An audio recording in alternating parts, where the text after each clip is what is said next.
Hey guys, subscribe for daily content. And if you're shopping for gear, make sure you check out the description for the newest items at some of the very best online retailers.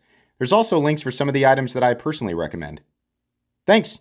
What's going on YouTube? Metal Complex here, and today I've got another interesting knife review / knife overview to share with you guys. This is the ProTech Duke 2 in Magnica. This is one of the least expensive ProTech knives right now.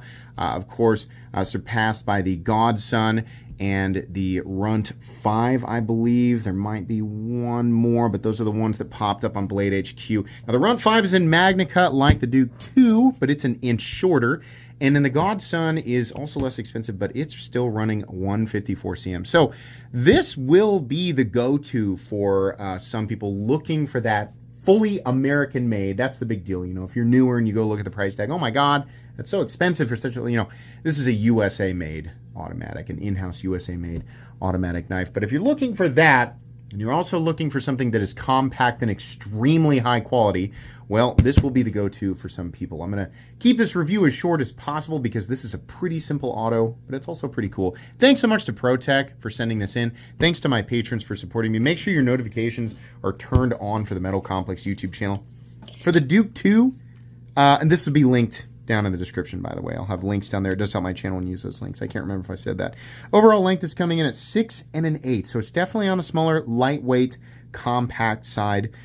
Blade length is 2.65. Cutting edge is also 2.65. Let's do some size comparisons. Any custom scales you find in this section can be found down in the description under Original Goat and others. Up against the 80-10 in my own Excalibur. These are much larger knives at 8.5 inches. You can see that this guy is quite a bit smaller.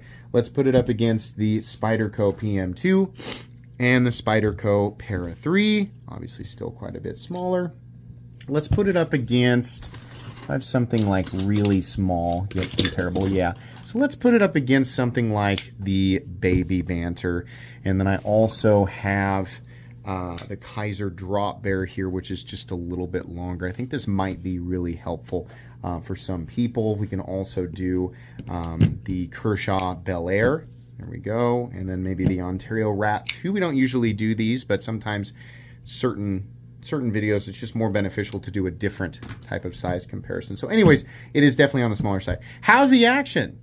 It does not fire as hard as, some of the full-size ProTechs, but I'm going to be honest with you, it fires harder than I expected it to. In fact, this fires harder than the majority of like the Kershaw Launch Series knives. I mentioned here recently that the Launch 22 from Kershaw clearly was more powerful. Either it had more spring tension, was like coiled more, or it was a larger coil spring altogether than the Launch 23.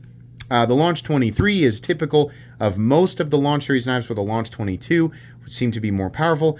This doesn't fire quite as hard as the Launch 22, but definitely at least as strong as the 23. It's actually surprisingly powerful. It's just, you just don't expect that little blade to jump out of there that quickly, and it's very satisfying, and it carries that ProTech quality, that feeling of this is a ProTech, right? It doesn't feel like it was a lazy project or a throwaway. They just made a little cheapie and put their name on it. No, it feels like a ProTech. It's just smaller.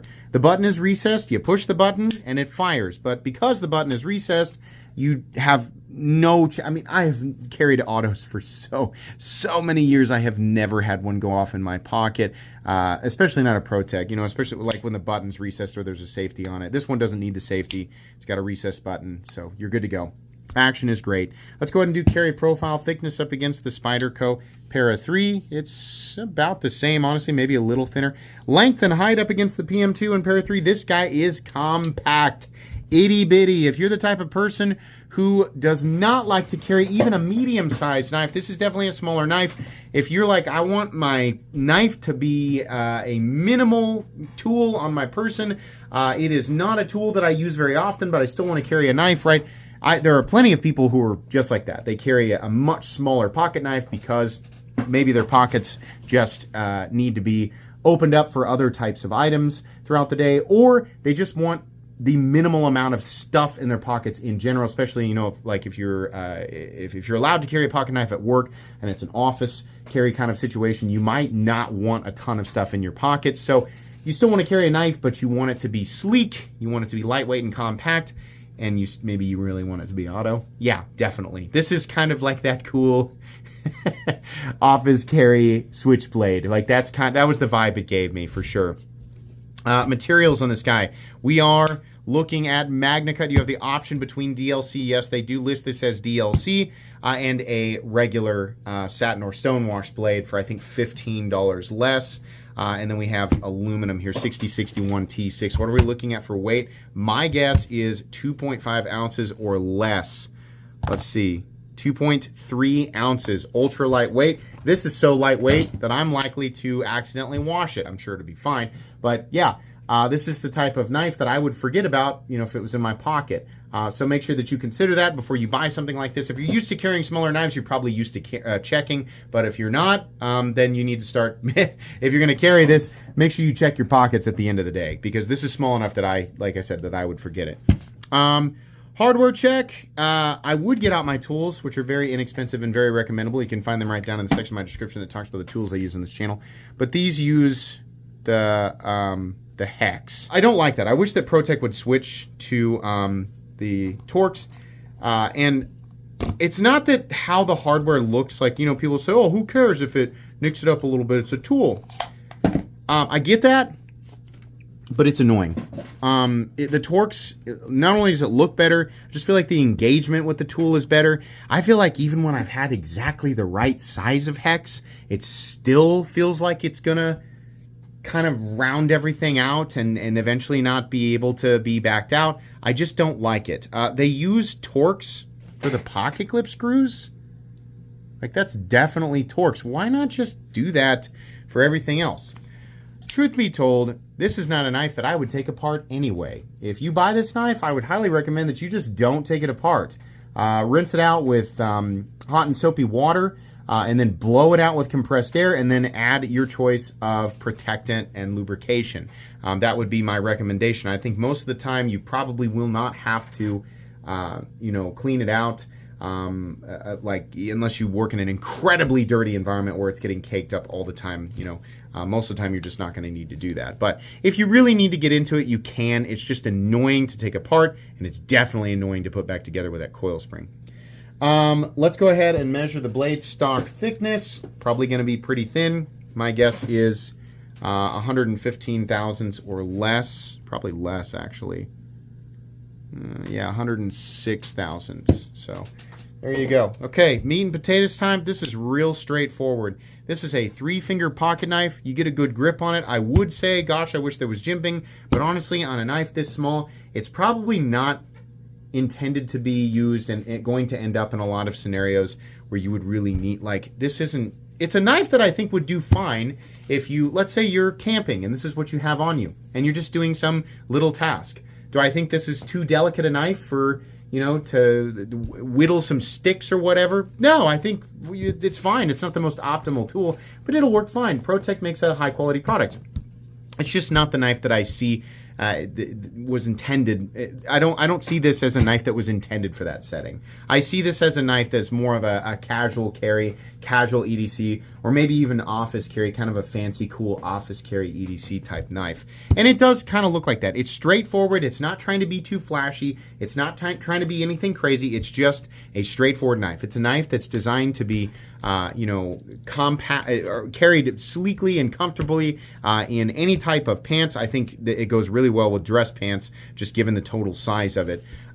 Deployed quickly, make a quick cut, and put it back away. It's not meant to draw an enormous amount of attention or anything like that. It's not super designy. It's just straightforward. And we have a very straightforward drop point blade, very classic drop point blade. It does get reasonably thin behind the edge. This is MagnaCut, and ProTech does a great job with it. It's going to hold an edge for a long time. It's going to be very tough. And when it comes time to sharpen it, it'll be very easy to touch back up.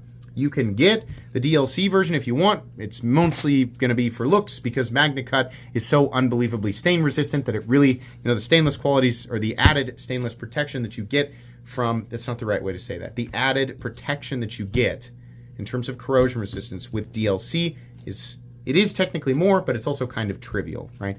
That's basically it. There's really nothing else to say here. It says ProTech and then it says MagnaCut on the other side. In true ProTech fashion, we have the seam construction, which is fine. I think it actually looks like a knife like this actually looks better this way.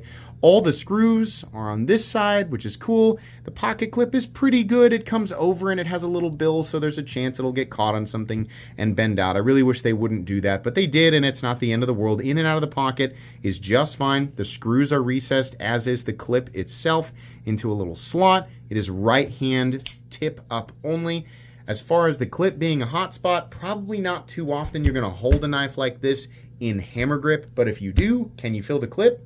Yes, you can. Most of the time it'll be held like this, or like this, or like this, or like this. So often the pocket clip is really not going to cause too much ergonomic discomfort.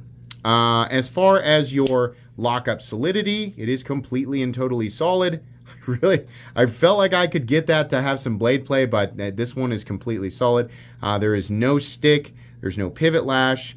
It's smooth, but there's tension, of course, you know, with the coil spring. And then, did we stay centered? I think it actually stayed centered the entire, yeah, it's perfectly centered.